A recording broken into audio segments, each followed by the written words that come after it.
Ladies and gentlemen, I'm Adam Gopnik. Welcome to the New Yorker Festival and to this morning's program. And let me give you Jamy Ian Swiss.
Thank you, Jamie. Magic is our subject this morning, and we are blessed to have four remarkable magicians with us to talk about magic. And it's the art of magic, the skill of magic, the technique of magic, and above all, the meaning of magic.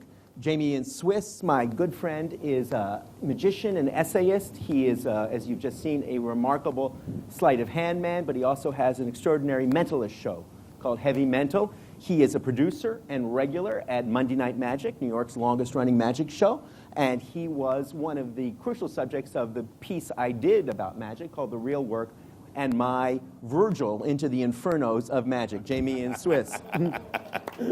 Matt Holtzclaw, down at this end, elegantly dressed, pocket square complete for a Sunday morning, is one of the most gifted close-up card men of his generation. He is also a regular at Monday Night Magic in the close-up card slot. But beyond that, he has also started a fascinating career as a consultant, as a theatrical consultant. And he worked with Teller of Penn and Teller on an absolutely extraordinary production of Macbeth that included illusion, grand guignol effects, and was completely riveting, which we all got to see last year here in New Jersey and in Washington, D.C., and he's now engaged on two more theatrical productions in which he's going to serve as the magic consultant. That's Matt Holtzclaw. And I hope Jamy and Matt, two dear friends, will not be offended if I say them you can see anytime. Our two other guests are really the magi of magic. They are men who have defined and inhabited and made magic, in both cases for half a century or more. Charles Reynolds has been at the heart of magic for many years. He had a second career as the picture editor of Popular Photography. He was Doug Henning's magic consultant in the great magic renaissance of the 1970s, and he is a simply endless fount of magic lore and magic meaning. Charles Reynolds.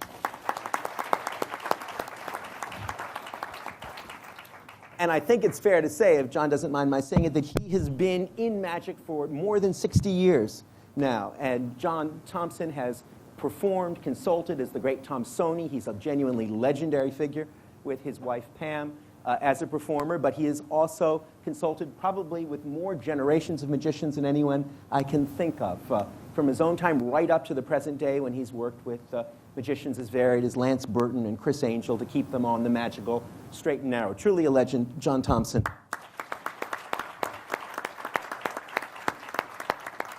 That just means that I'm old. Before I get off on my first question, which I had planned, I couldn't help as I approached, I got here late, having confused 17 and 7 after beer. When I was coming up to the green room, I heard raucous and joyful laughter coming from the green room. And I said to someone, that's where they are.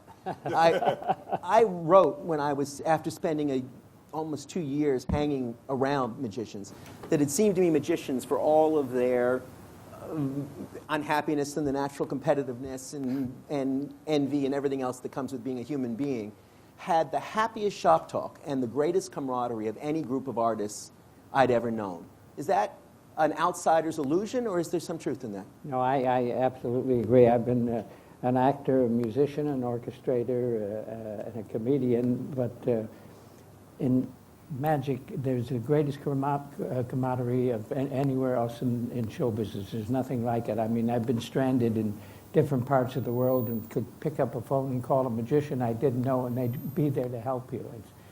It's like no other society in our business. Well, why is that? Is it because there's a combination of show business and secretiveness? You guys can't really talk to civilians about the craft. You can only talk to each other about the real work, about what you're doing?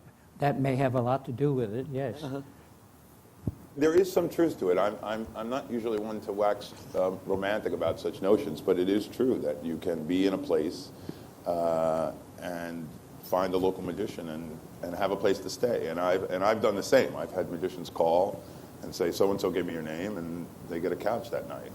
And that is part of the culture. And not true about writers. Writers generally say... Well, you're the one who said to me very early on in this that, Jesus, writers get together and all we do is bitch about our agents. You get together and you talk about the work. That's right. Yeah.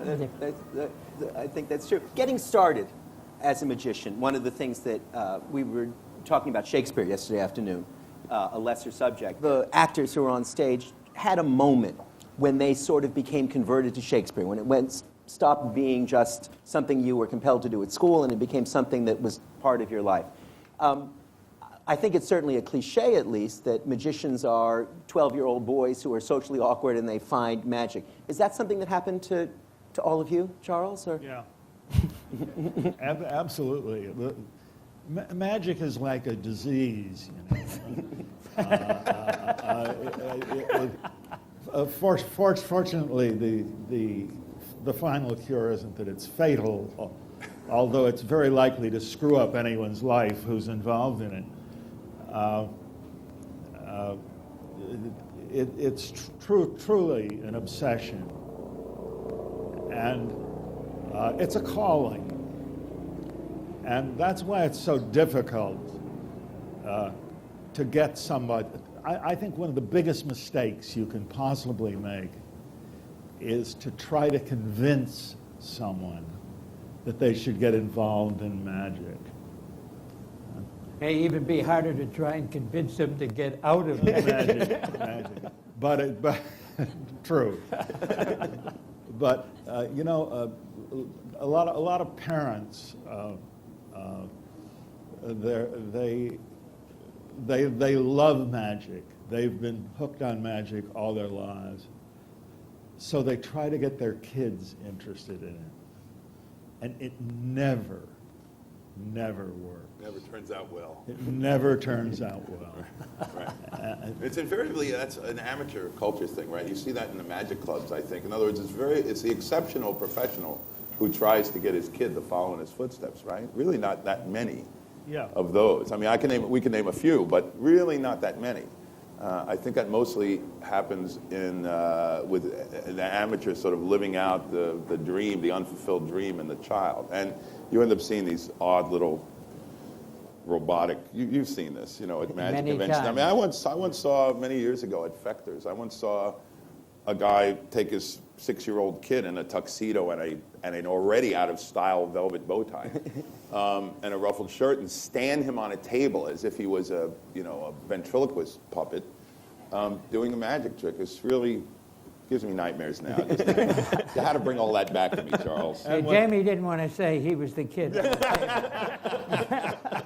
One of the things that makes it even more horrible is that the kids learn the lines that they have seen other magicians. The breakaway wand, bad magicians. Things like for this next trick, I need the help of a pretty stranger. You, sir, look pretty strange to me. Right. Or during my recent trip to China, I met an old magician named Fooling You. Well, my favorite, I know it. Right. I knew an 8-year-old girl who learned a card trick that began. I was in a bar the other night. Yeah, exactly. Or you have the 8-year-old kid who says, while traveling through the Orient, I chanced upon a most amazing legend. Exactly. Matt, you grew up down south. Did you have a eureka moment when you said, actually, this is not just for kids, this is for my life? Yeah, it was Penn and Teller on TV. Penn and Teller, Harry Anderson. I saw magic a lot. It was a lot of it on TV at the time. But in church, there was a youth minister who did gospel magic. Oh, yeah. Where you have 3 unequal ropes that are 3 types of sinners. A liar, a thief, and a murderer. But in God's eyes, they're all the same length. Yes. Oh, stop. No. We get it. Stop. I saw that, and and I liked magic, but I knew I didn't like that. It was, but that was some of the first. I mean, that's the first live magic I ever saw. Was Jesus did the card. The card appeared, and Jesus did the thing. So, but no, I think that was it. And there's I mean, I love the South, and I'm fond of that culture. But there is a lot of strange beliefs in real magic down there, and also too there's sort of an essence of, I actually had kids tell me that this is the devil's stuff, this is the devil's work, doing lying, and I'm neat. So, but, There is actually this. If you go into a magic shop anywhere in the South, you will have one of the counters is about gospel magic. You will see books about gospel magic. Gospel magic being a branch of magic that uses trickery to illustrate the genuine miracles of the Bible. And the red silk is Yes, sin. exactly. Yes. Yes. Well, let's pick that up for a moment, because doesn't that touch on sort of maybe not a paradox, but a complexity that's built into magic? That is, you're doing things that are there to astonish, that look as though they're not possible, and yet they're built on the basis of incredibly complicated technique that you spend a lifetime mastering. So, Jamy, I know you once wrote that in all other art forms, technique has to be transparent. In magic, it has to be invisible. Right. When that was what sets magic off from every other form. Could you talk a little bit about that? About the magic I once said is the only art form in which there's no magic. In other words, you can't rely just on the improvisation of the moment. It relies on the absolute mastery of the technique. Well, yeah, the better you are, the less you see. Uh-huh. It really is a simple a way of stating it. We have one of the few art forms that the art is hidden, and it has to be. Is it possible, John, for someone to be such a good performer that they can overcome a sloppy or second-rate technique in magic? One would hope so. Is there a figure in history? That is true. I do think. I mean, we could think of a number of examples. Yes, yes. Tulloch comes to mind. Yes. Teller told me a story once about Jack Shannon. Now, Shannon in his prime was a great technician, but Teller tells a story about Jack Shannon was a wonderful magician, a professional magician, but also later a magic dealer from Philadelphia, and he was the guy with the local magic store where Teller grew up when Teller was a kid. And Shannon was a wonderful character. And as I say, a great sleight of hand man. But Teller tells a story about seeing Shannon late in his life when Jack was sort of past his prime, and he was doing this torn and restored paper napkin and didn't realize that he was flashing the hell out of the extra napkin. But Teller says, Flashing meaning he was showing it without see the intending extra piece to. without knowing it. But Teller said, he just did it with such conviction and such drama and focus that it almost made the extra disappear for you just by dint of the performance. I mean, there's a threshold there, obviously, that you can't. Shannon, by the way, could do magic with anything. Yeah. Anything. He would be in any situation. He could pick up something and do a trick with it. And he ran a magic shop. And when he wanted something new to sell, he would go to what in those days were the 5 and dime stores. And he'd just wander around and buy all this junk and invent tricks with it and sell them. I mean, just for ordinary objects that he would then gaff, or he just would find something he could do with No, it. not necessarily some gaff. He'd simple just find gaff, something he could. You can do 2 in the hand, 1 in the pocket with just about 3 or 4 of anything. Yes, right. And do it. Let's talk a bit about the history in the 20th century in America. The first name, still, all these years later, that most amateurs know about magic is Houdini. And yet, within magic, Houdini, is it fair to say, is a slightly, I don't want to say controversial, but a complex figure, let's say. True. Those who knew him, did you ever see him, Charles? I'm old, but you're not that. but I'm not that old. It just dawned on me. He died in 1926. Yeah, you're not that old. But I did have a mentor and several friends who did see him, and they say he was a far better escapologist, than he was a magician. Yeah. But yet Frustrated magician. he called himself King of Cards, right? Early in his career. I mean, he never lacked for Chutzpah. Bravado. chutzpah. Yeah, bravado. Yes. I mean, there's this controversial is really the right word, because even today within the magic community, there are violent arguments about where exactly he stands. Well, and explain that. I come down firmly on both sides. The only place to be in a political season. Because on the one hand, it's true, he was not a skilled or accomplished magician. Vernon used to tell us, we're going to talk about Dai Vernon, the greatest sleight of hand magician of the 20th century and the most influential artist of 20th century magic. And Vernon would tell a story about Houdini being in town and calling Vernon up and saying, come on up and I want you to show me that it was egg on fan, wasn't it? Yes. Egg on fan trick, classic Chinese trick. And Vernon went backstage and showed it to him, and Houdini walked out on stage and flubbed the trick. And there's just constant stories about this. And Vernon didn't like Houdini at all, but the real reason was not only because he was a bit of a sluggard in terms of sleight of hand, but because he was a bully in his personal dealings with people, and that was sort of the ultimate offense to Vernon. On the other hand, I think that Houdini was actually a principled person in many ways, and his battle against phony mediums and exposing psychics and the birth of parapsychology was an important moral choice. His critics would say it was purely cynical and a new way to get press, but I believe it ran much deeper than that. He began a tradition. He didn't begin a tradition. He took another giant step in a tradition and a link between magicians and critical thinking that goes back 4 centuries and continues today. Let's come back to that, Jamie, because it's an important theme. But since you mentioned Vernon, let's talk a bit about Vernon, if we might. When I was hanging out and trying to learn a little bit about the history of magic, it was remarkable to me that Dai Vernon is sort of like Chuck Yeager is to astronauts. Dai Vernon is to magicians. He's the magician who every magician admires, idolizes. He's a crucial character in the development of modern sleight of hand. And 3 of you here on stage at least knew him and knew him well. Who was he? Why does he matter so much to the history of magic? Charles? Well, I think he virtually transformed card magic. First, let's situate him. He was a young kid in Canada at the turn of the last century and Yes, did most of his yes. work in the... He lived to be nearly 100. 98 to be exact. 98, Yeah. and of course, never gave up on trying to improve magic, card magic. It's very interesting. One of the very revered writers in magic, or I would think a revered writer, was a man named Jean Hugard.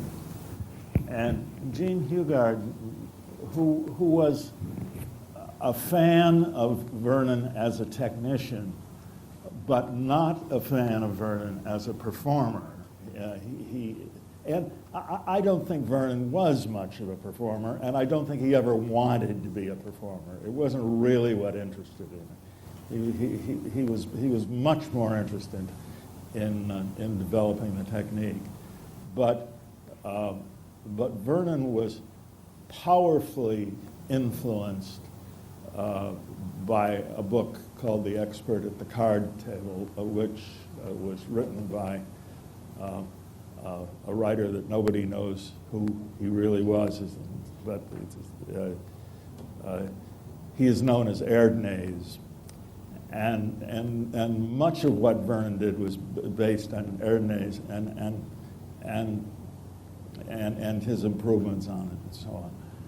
And Jean Hugard commented that he thought that Vernon was maybe in a way kind of a negative influence because he was encouraging magicians to think like gamblers rather than like magicians. Right. The thing about Erdnase is that this is a book that was written by a professional card cheat. That's half about card cheating and half about sleight of hand magic, which is an unusual mix, actually. Most card cheats don't want to show their ability. The man who remains anonymous wrote the most famous book ever written about sleight of hand with cards. It's an interesting story that still fascinates magicians today. But what Vernon read this book when he was very young, and one of the things that Erdnase says is that the important thing for the card cheat is that the person across the table should never even suspect, let alone detect, that's the quote, suspect, let alone detect, that anything untoward has gone on. Now, this is at the turn of the century when stage craft is sort of bombastic and large. Same thing if you look at the early silent films, you see that style of acting that was taken from the stage of the time, right? This is before naturalism in acting. Well, it's the same. It's before naturalism in any kind of performance. And so you'd have grand sweeping gestures and unnatural kinds of movements that magicians would use, and it was just accepted by the audience that this was a requisite. This was part of what it was. And Vernon looked at this and looked at Erdnase and said, well, wait a minute, if a gambler can do that, if a cheater can be so natural in his work that no one even suspects he did sleight of hand, what would it be like if we could apply that principle to magic? And so Vernon is identified with this concept of naturalism in magic and really changes the style of sleight of hand magic for the 20th century. I think he was the greatest exponent of sleight of hand, even beyond card magic. If you read the Vernon Book of Magic, it's loaded with wonderful pieces of sleight of hand.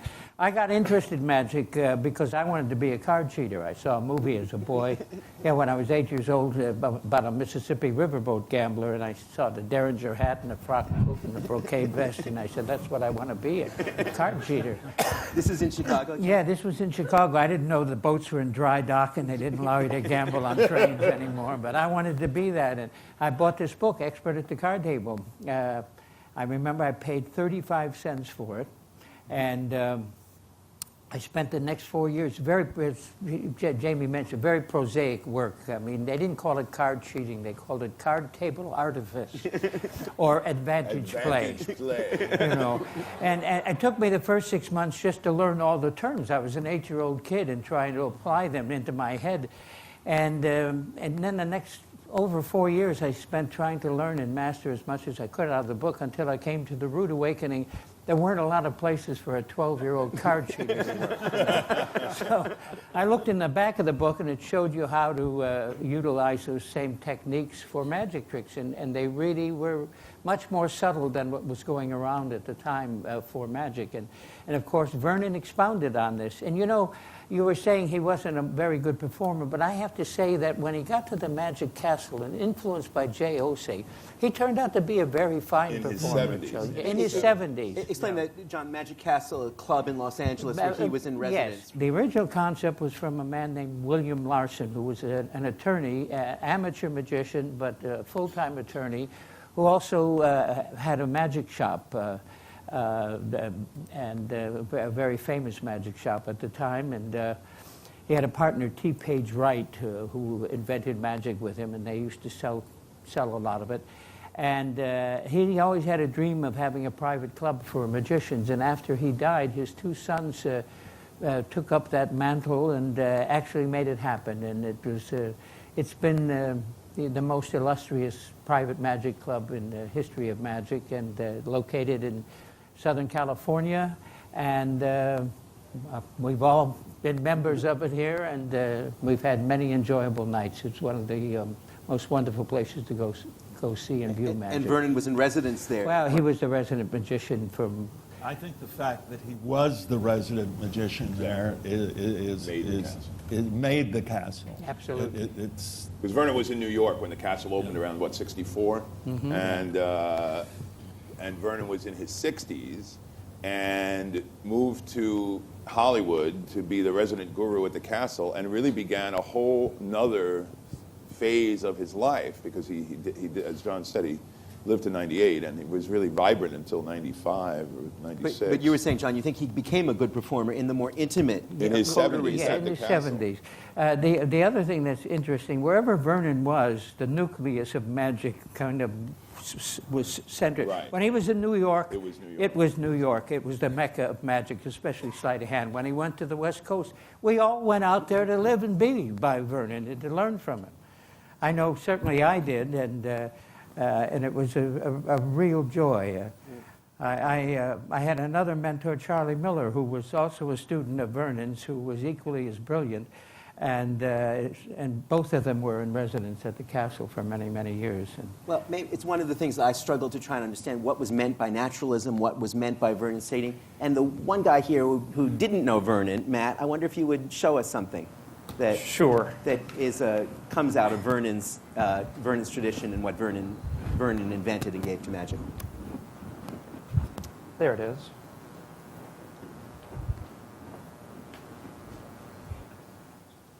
Thank you so much. Hi, everybody. You'll have to pardon the solid, unforgiving sinew of my forearms.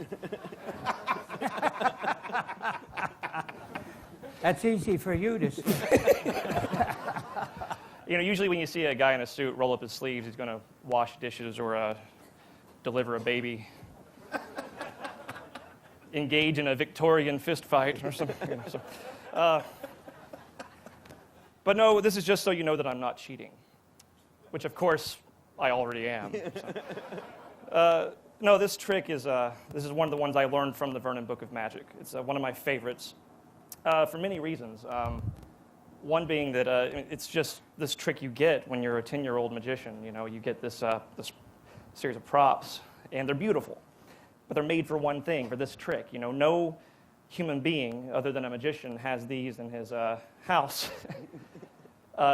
This kind of cup, unless you're a Viking. I mean, you kind of in a mead hall somewhere. That's the only time. Wow! That's the only time you have this kind of cup. But they're beautiful. You know.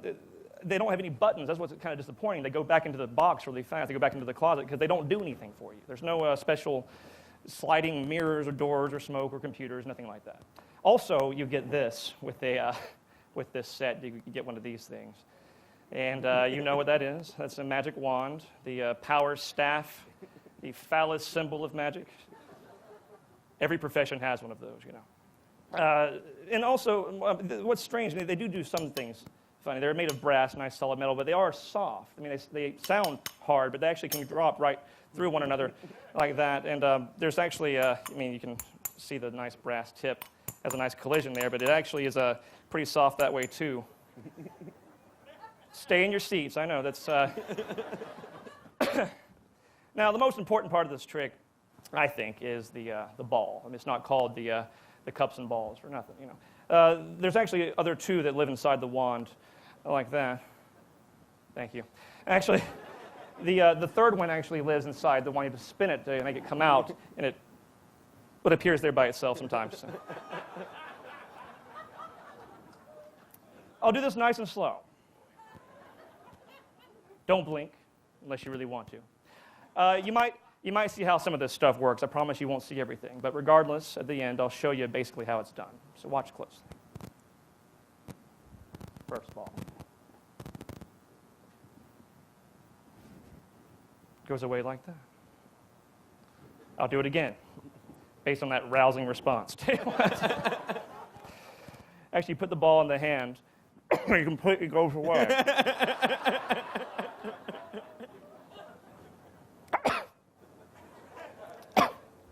It's gone, but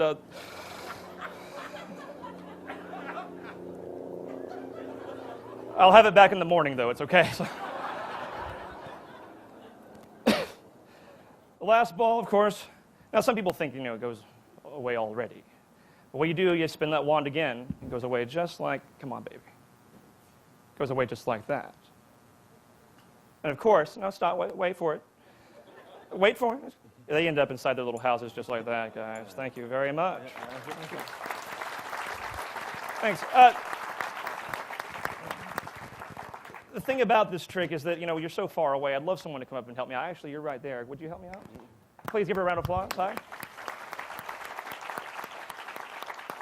What's your name? Alyssa. Alyssa, I'm Matt. Good to meet you. Alyssa, I'm going to transfer the power of the wand to you. Be very careful. Treat it with respect. It's heavy, right? $400. Isn't that amazing? Touch any cup you want. Just tap a cup with the wand, any one you like. That one, the middle cup? Yes. I'll remove the ball invisibly. Tap this cup or this cup. That one, watch close. Go straight to the top. There's proof. See, it goes right through like that. Isn't that great? Yeah.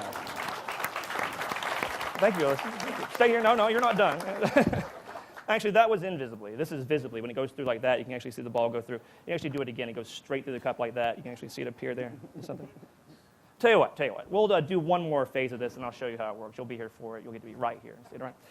What you do, if you put the balls under the cups again, just tap these two on the end this time. So elegant, perfect. Not two taps, one. I love it. These two vanish and reappear there. Thank you. Don't hesitate. It's okay. Thanks. Now look, this is how the thing works. I mean, I promised I'd show you. Really, the balls do go into the cups, but there's just too much to pay attention to. There's 3 balls, there's 3 cups, there's a wand. I'm devilishly handsome. There's just too much to take your... Did I hear a woo from a guy there? It's always a guy, huh? See you after the show, sir. Actually, they really do go into the cups, yeah? But I'll make it a little easier to follow. We'll get rid of this one, all right? That'll make it a little bit easier. We'll actually put that one in the back pocket like that. We'll actually get rid of this one, too. Makes it a tad easier to follow when you just have this one here to pay attention to, yeah? Now, the thing is, sometimes this one comes back, so you have to be careful, yeah? The way that works, this is the way the whole trick works, really, is you just kind of pretend to take the ball. It's what I call a false transfer. You kind of pretend to take it. So this empty hand pretends to go to my back pocket, and I lift up this empty cup. I slip this secret ball into the cup like that, yeah? So it looks like it was in the cup the whole time. Now, you can do this at home, with some cups. But what if, cleanly, I put it back in the back pocket? How many does that leave here? You remember how many? Actually, all 3. I'll help you out. It's all 3. It's fine. Thank you. Now, I know you're standing there with that wand wondering what's next. I'll put all 3 away, nice and fair. Nothing fancy. Goes away. Tap any cup you like. It's up to you. You really that one? Yeah. Can't be that one, because that's where the lemon is. That's the thing. You can see it's a real solid, really, you can eat it if you want to make sure it's, no, tell you what, actually, the thing is it couldn't really be under any cup, the 3 balls, because actually there's a lemon here, and there's a lemon here, and there's one here, too. Thank you. Thank you. That whole stuff. Matt. Matt Holtzclaw. Thank you. They prevent scurvy. It's great. Thanks a lot, guys. Important for magicians. Thank you. Matt, it's beautiful.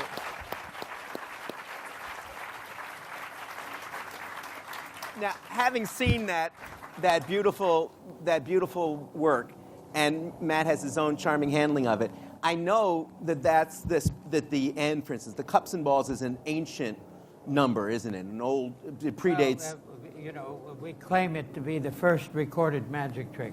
Is that right? Yeah. And supposedly in hieroglyphics on the wall of a tomb, we've later found out that we think those things were really bread. Baking. Yeah, it was a baking Far be thing. from us to compare magic with the act of bread rising. But that's been the claim, and it's of course they used to judge a magician's skill by how well you did this. This was a determining factor. The wonderful thing about Vernon, by the way, the entire routine that Matt did was Vernon's routine, and very, very accomplished, very wonderful, and very entertaining. What did Vernon add to it that hadn't been there for Vernon? years? His thinking. I mean, the thinking. He modernized the cups and balls quite a bit, and. Ending with the lemons, ending with the big thing. No, that's been around. That's traditional, but the cups and balls was a big trick. It was a busker's trick. That's correct. You can see it in woodcuts, 17th century woodcuts and so forth, and it was a street trick. And what Vernon really did was, in the modern era, which many magicians don't recognize, is that Vernon was really the one who turned it into a close-up trick. He was working in he was working in nightclubs in New York and elsewhere, and he adapted. He took the best. He was an orchestrator. Vernon was I mean, and he created the iconic routines of the 20th century for some of our greatest standard routines for the cups and balls, notably the cups and balls and the linking rings, with perhaps one notable exception. Virtually every major cup and ball routine of the 20th century is based on the Vernon routine. And the Vernon routine is based on centuries of work before him, some elements that go back to 19th century books and even before, but he made selections, added his own point of view, which later colloquially became known as the Vernon touch, and transformed the routine into something that was effective under intimate circumstances that you could do, not just like this, but at a nightclub table. So that, if for outsiders, amateurs trying to understand the Vernon touch, that's not a bad way of understanding it. It was turning stage tricks, big presentational tricks into intimate chamber kind of art. And also transforming them from puzzles into real mysteries. Yeah, almost to the miracle state, to be honest. He was quite a colorful character, by the way. The only thing you're missing is his voice. I happen to do it a little bit. Vernon had this cantankerous attitude and voice, and he would talk like this. Good evening, ladies and gentlemen. My name is Dai Vernon, and I've been doing magic for over 40. And he had this wonderful kind of Frank Morgan quality to his voice, and that added to his charm. Penn and Teller did a famous version of the Cups and Balls on stage a few years ago, which was hugely controversial. Still doing it, by the way. Are they still doing it Yes, on yes. on They're stage? doing it in Vegas right now. And it's one of the wonderful things to see, but they at least pretend to give away how the trick is done. And that is what magicians I've learned call exposure. That is showing how a trick is done, and it's anathema, taboo among magicians. Could you talk a little bit about that, about the secrets of magic, why it is that it's so important that things not be public beyond the obvious fact you don't want to tell how a trick is done, but there seems to be something even deeper than that about the taboo on exposure? Well, we're smiling because this is a much bigger issue to amateur magicians than it is to professionals. Mm-hmm. And this issue of exposure has been this long-standing controversy in magic, and yet what magicians continually fail to realize is that all of what we now regard as the great, or many of what we now regard as the great classics of magical literature start as works of exposure. Mm-hmm. You know, one of the most important books of the 19th century was Hoffman's Modern Magic. It was originally serialized for the public in a boys' magazine. Sachs's Sleight of Hand, a great classic of sleight of hand magic in the late 19th century, written for the public. So the history of magic is the history of exposure, but in amateur circles and hobbyist circles, we're raised with this dogma that exposure is bad, that somehow it's a moral issue. And as Teller likes to say, no one ever died over the secret of a magic trick, so how can it be a moral issue? And yet there is this kind of magical thinking about it, if you will.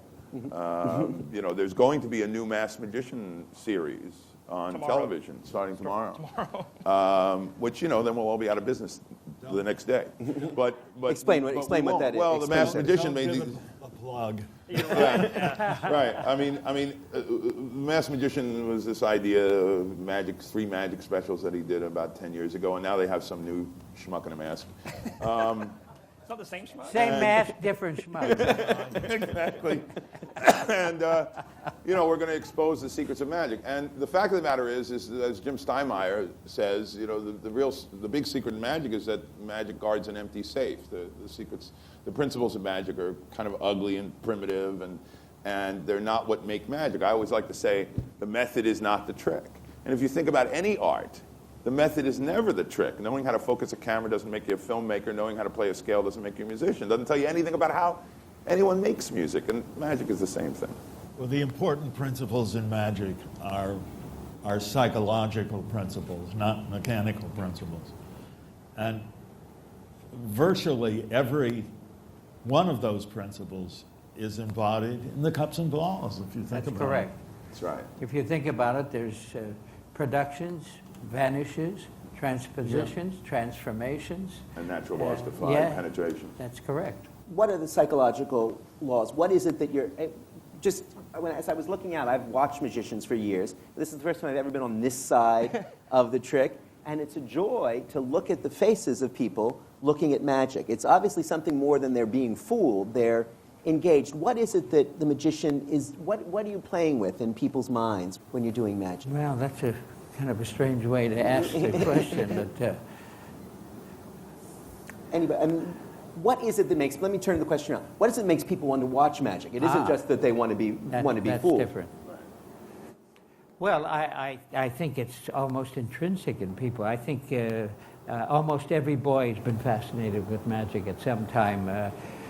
As I once told you in a restaurant in Las Vegas, I got interested in it when I was 8 years old, started really doing magic when I was 12, and I'm one of those who never grew up, you know, and because as I told you, I've seen what it does to people, and I don't want to do that.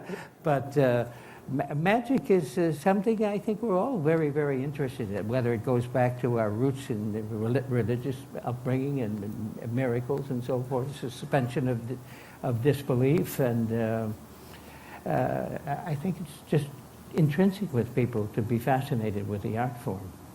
I think everyone deep down in their hearts wants to believe in magic. Yeah, you said it much more succinctly, Charles. It seems like such I always talk about feeling powerless as a kid, or feeling like you can't make your own decisions, you can't, you're told how things are, and magic is this thing where what's broken is restored, and money just appears out of nowhere, and you have, it's a power, it's a display of power at its heart, and then I think hopefully it becomes something more than that as you get older, and I think that my least favorite magicians, it's simply a display of trivial power.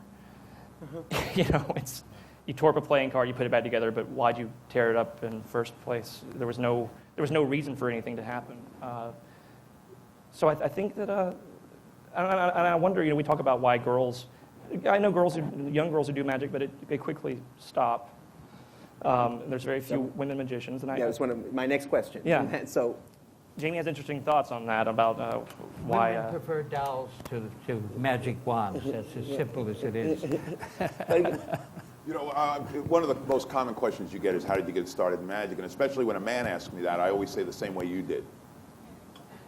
And that sort of takes a moment and gets the quizzical response. And I say, well, look, sometime between the ages of 7 and 10, you had a magic kid, you read a book on Houdini. And invariably, people say, yeah, that's right. And I say, right. And then when you were 14 or 15, you discovered girls, and I stayed home and practiced. And I don't know why. I can't explain that. Which he's still doing. I can't keep on trying to get it right. Which I can't explain why I stayed home practicing, but it at least solves the problem of how I got into it. We all get into it the same way. And I think that especially for males, magic teaches important lessons, and it's it's almost a sort of a Piaget type of stage of childhood, development, because it teaches about critical thinking. It teaches important lessons that the world is not always what it seems. Things are not always what they seem. It's also a good social lubricant, which adolescent boys desperately need. And so that's where it starts. Why magic appeals to an audience is a somewhat different issue, and I think that all art forms have elements of mystery in them.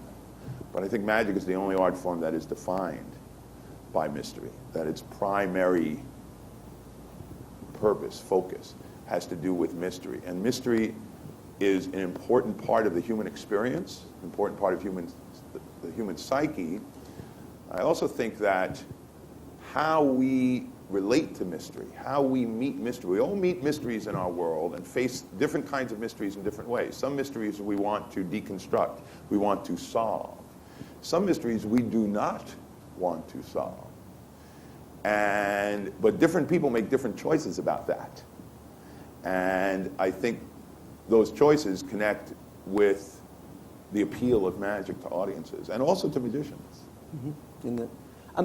One of the things that we've often talked about, tried to write about, is that the history of magic in the 20th century has sort of been a fever chart. Moments of great enthusiasm for magic, and then long periods in the desert when people didn't respond to magic as much, Right. and magic sort of went inside. But then there have been these peak moments as well when magic has come alive again.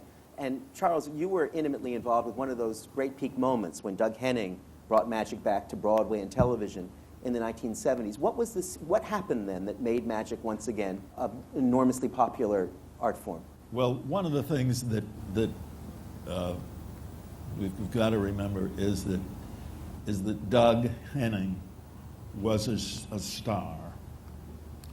I mean, the whole thing of explaining why someone is a star is a very mystical almost thing.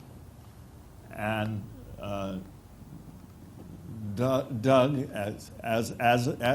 who was a very good magician, as a stage performer, was an incredible winner. I mean, I've seen magicians come out on stage and work all evening in order to get a standing ovation. Doug Henning used to walk out on the stage, and everybody gave him a standing ovation just because he was there. And that explains the success of a lot of certainly of his television shows and of his stage shows. The Magic Show, which was the first show he was in, ran for over 1,900 performances. At one point, it was the 9th longest running show in Broadway history.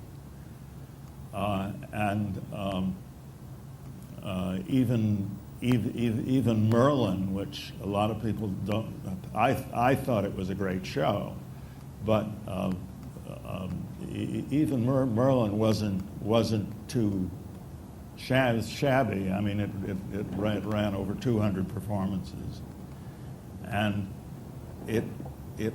these shows were a success to a great degree because of Doug's personality, and of course then the world found out about him through television. And of course, one of the great ironies is that television isn't a very good, in my opinion, is not a very good medium for magic.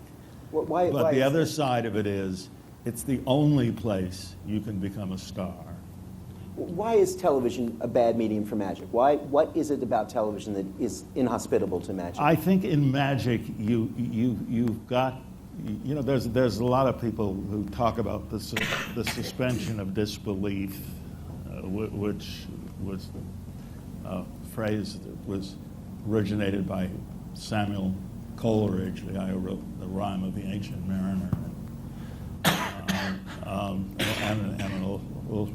In Xanadu did Kubla Khan a pleasure dome decree. But in magic, you've got to be in the place where it's happening. When Matt does the cups and balls, you're gripped by it because you're there and he's there and this is reality and we're in a real room. And, you know, you could get up and touch him. You know the rules. You know, in television, it's kind of an illusion within an illusion, and we tried very, very hard with the Henning shows. And the first Henning show was the largest rated television special, I think possibly of all time, but certainly the highest rated magic special. It was seen by over 50 million people, and that was a lot of people in those days. But it was television, and we did it live, so that it went out over the network live to every city in the United States. And the reason was we were trying to duplicate that feeling of being there when it really happens.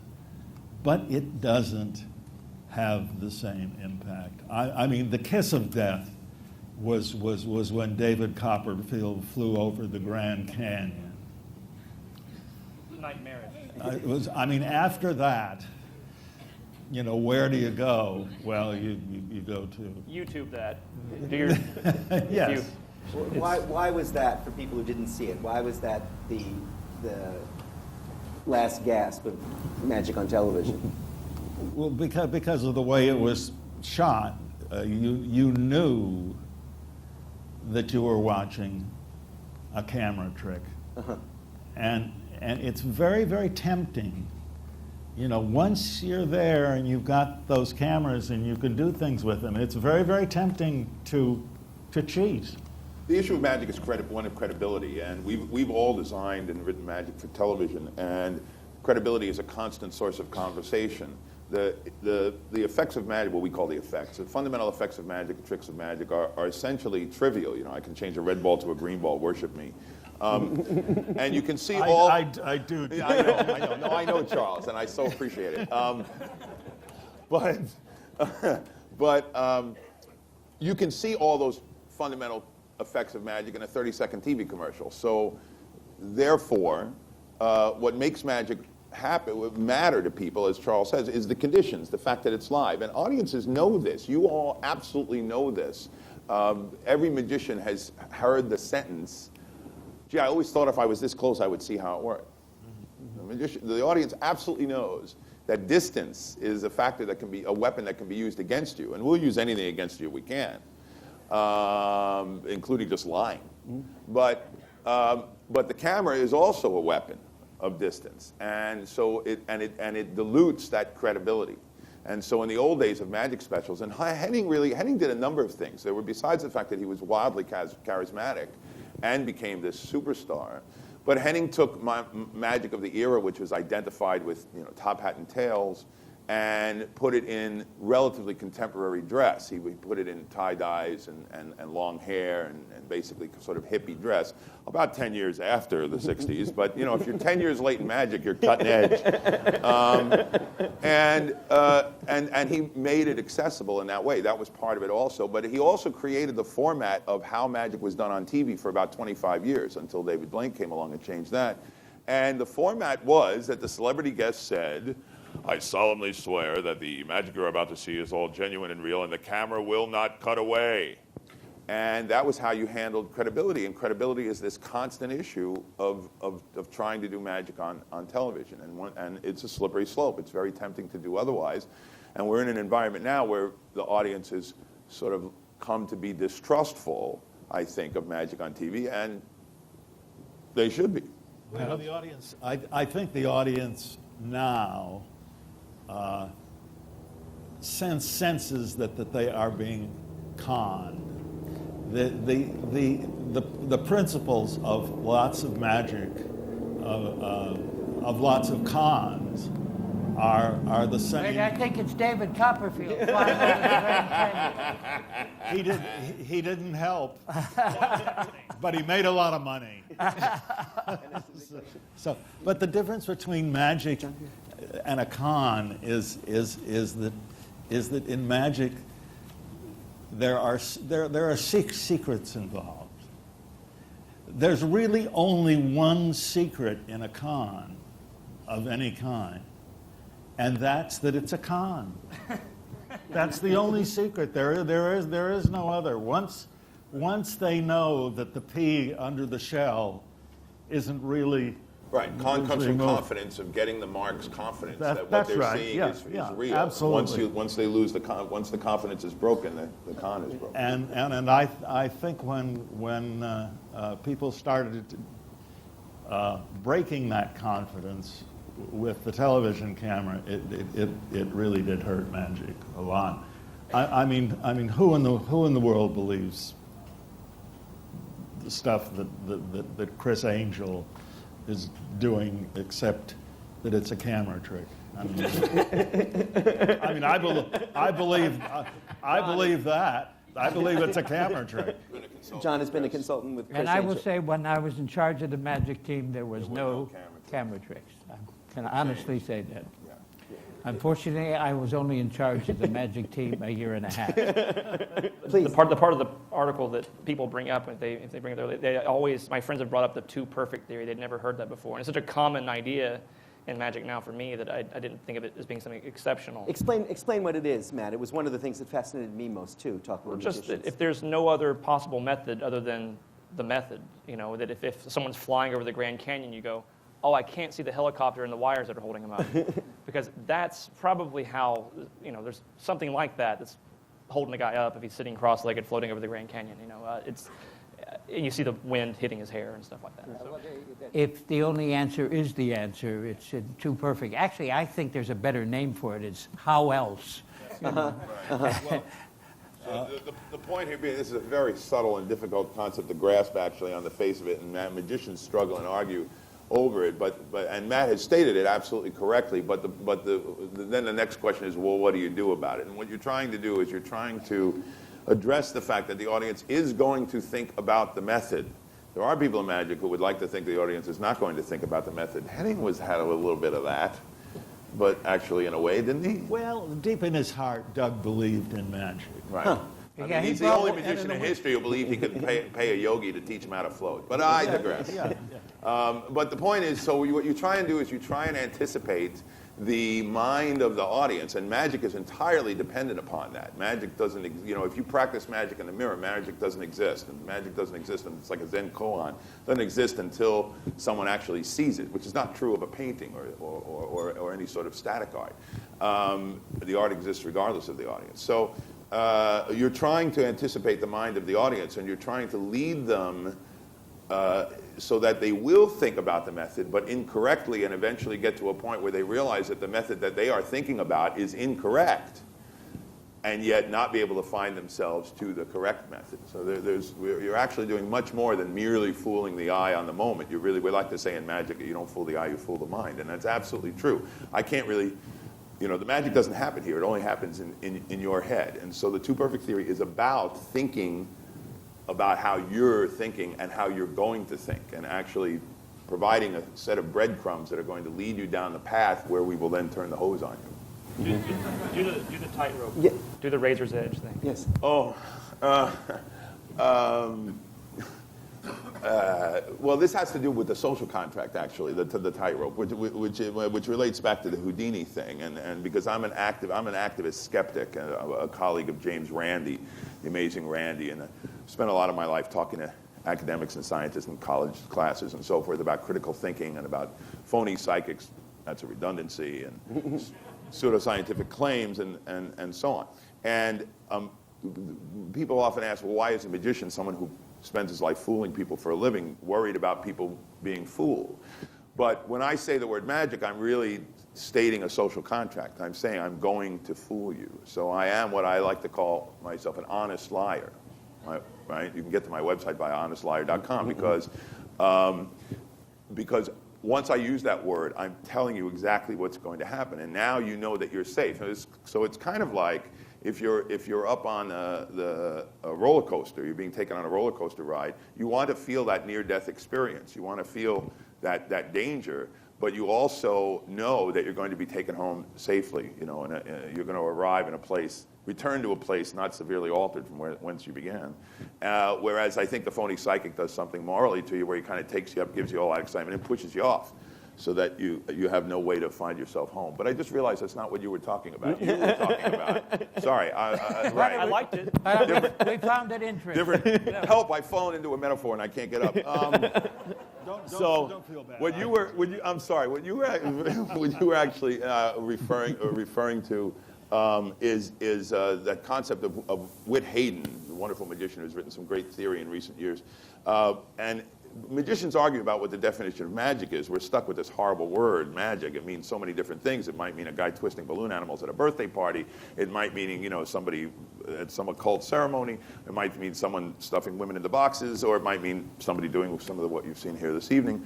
But I think the experience of magic comes down to this, that you want to get someone perched in a spot where they're sort of standing on the edge of a sword, intellectually, where on one side is an explanation that says it can't be magic because magic doesn't exist. On the other side, it says it must be magic because all the evidence points to that and there's no other explanation.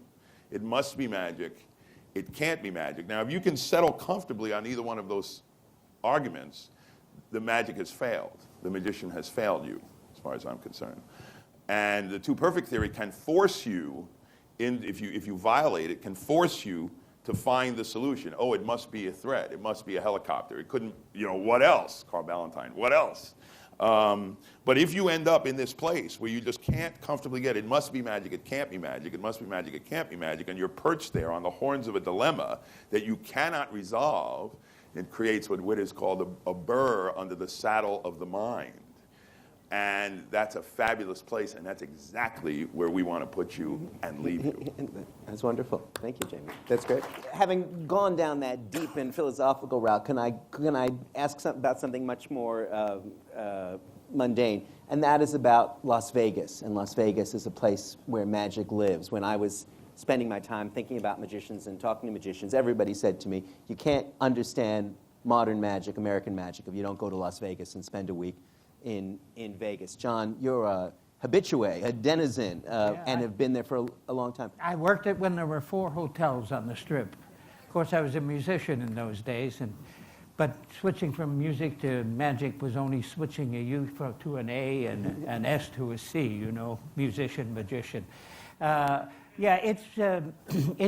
We kind of now it's been called the Mecca or capital of magic right now. Formerly a title held by a little place in Colon, Michigan called Abbott's Magic Company. They called it the Magic Center of the World. I still think of it that way. I know you do. But remember, the name of the city is Colon. Anyway, it really is. At this point, I mean, we have 5 running magic shows, soon to be a 6th one if it lasts. And we have Lance Burton, we have Penn and Teller, David Copperfield, of course, a real off-the-wall, avant-garde comedy magician named the Amazing Jonathan is holding court there. And Matt King, of course, another... You said to me, John, when we were having dinner once, you said you liked it better when the mafia ran it. No. Well, yeah, it was a much... the difference between the corporate world and the mob was it was a fun city in those days, No, it really was.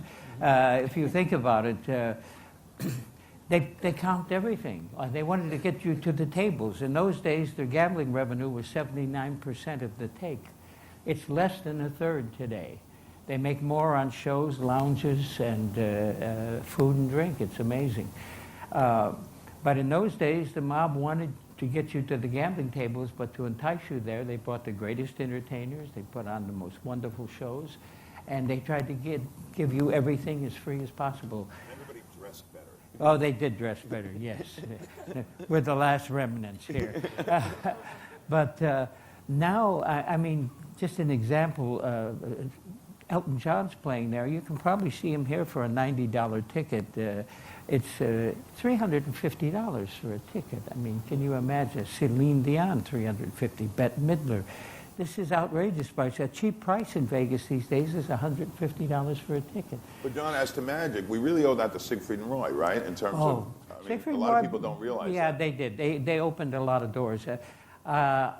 Prior to Siegfried and Roy, every magic act was relegated to being the opening act in the show, a little colorful variety act.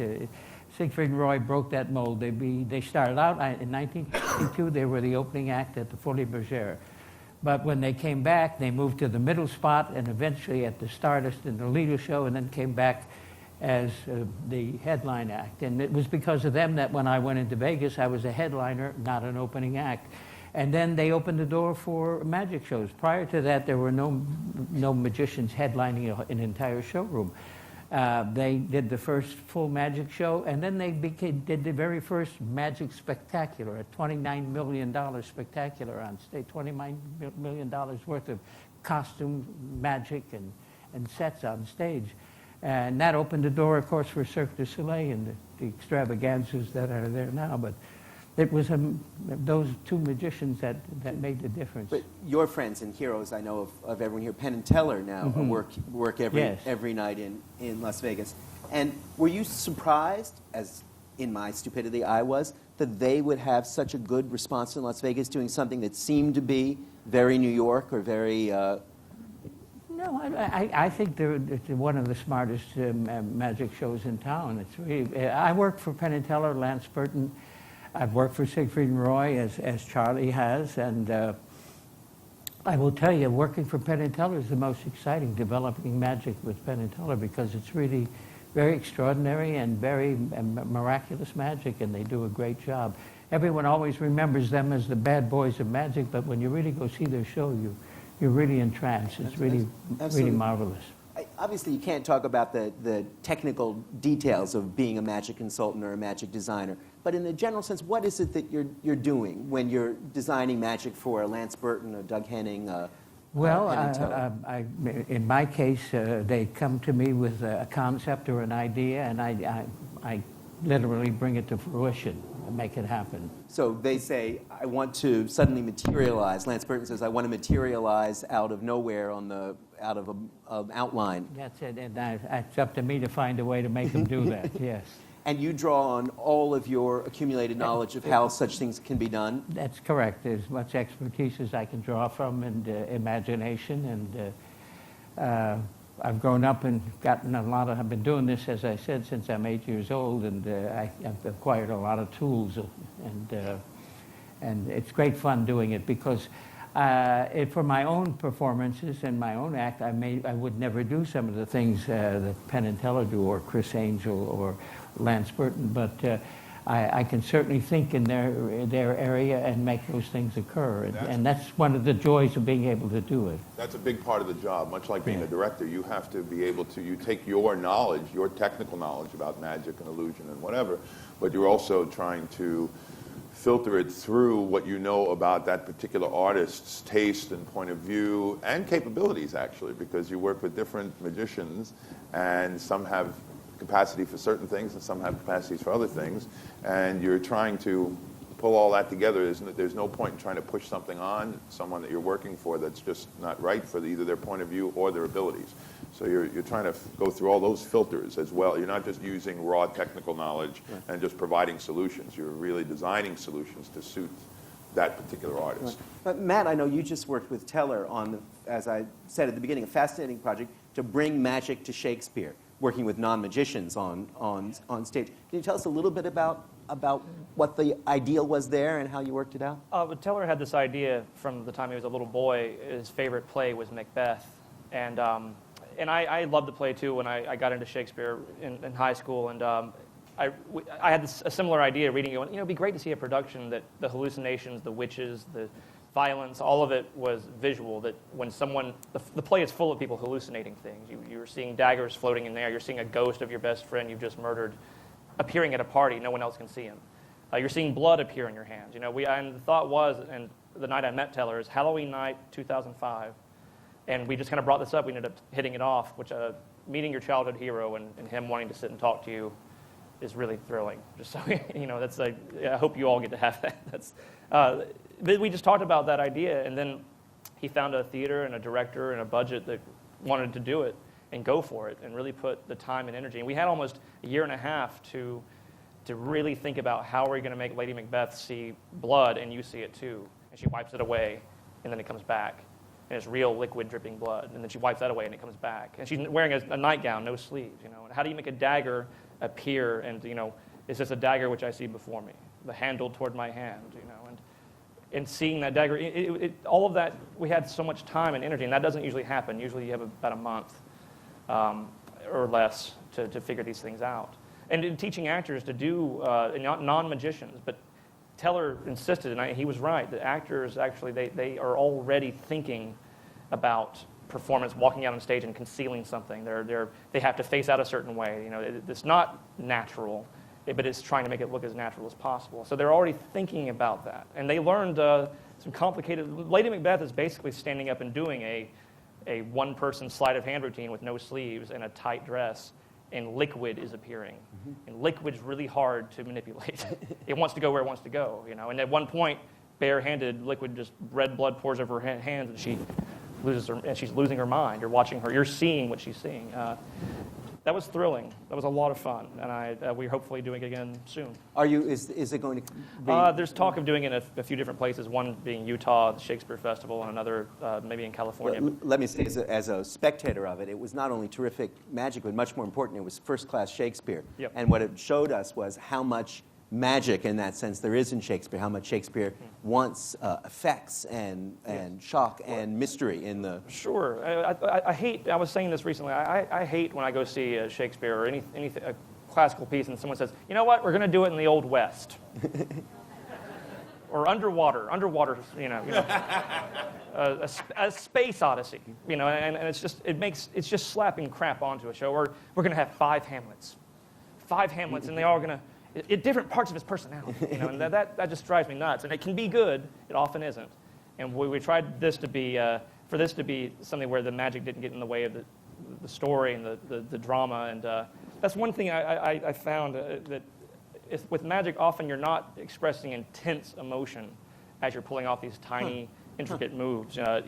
Lady Macbeth is losing her mind. She's screaming, and she's having to delicately steal things from her person and do things that take a lot of time and concentration sometimes. And that doesn't happen in magic very often. You don't often get stabbed through the heart and have to be convinced and feel something for the person. The piece that set this off, people asked me, is it a pleasure being a magician? That said, I love to see their work, but I adore their conversation. I hope you've had some sense of the beauty of magicians' conversation and their work here today. Thank you, Matt. Thank you, Charles. Thank you, Jamy. Thank you, John. Thank you all. Thanks for being here.